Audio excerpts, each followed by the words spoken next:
President-elect Donald Trump making more picks for his upcoming administration. Just hours ago, the president-elect named Stephen Chung as communications director and Sergio Gore as the director of the Presidential Personnel Office. Chung was director of communications on the Trump-Vance 2024 presidential campaign and previously served in the Trump White House as director of strategic response.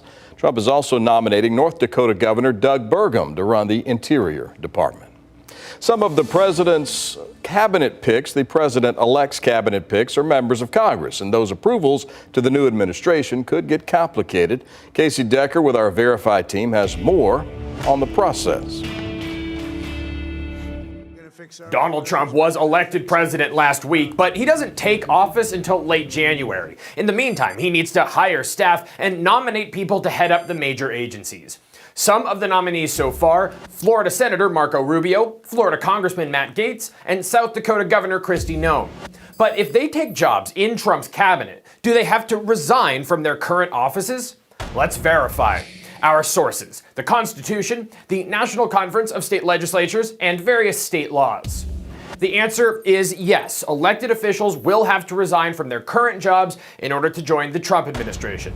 The Constitution says you can't serve in two branches of government at the same time. Article 1, Section 6 says, quote, "No senator or representative shall, during the time for which he was elected, be appointed to any civil office under the authority of the United States."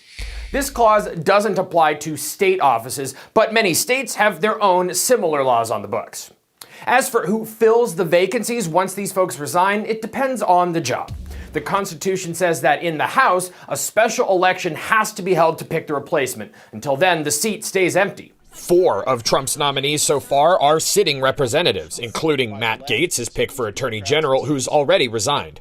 This means Republicans could be without those votes in the House for months. In the Senate, most states allow their governor to pick a temporary replacement until an election can be held. For instance, Marco Rubio, the nominee for Secretary of State. Florida law says the governor, Ron DeSantis, would pick his interim replacement. And as for governors, most states simply elevate the lieutenant governor. That includes South Dakota, home of Kristi Noem, who Trump's nominated for Secretary of Homeland Security. With your Verify, I'm Casey Decker.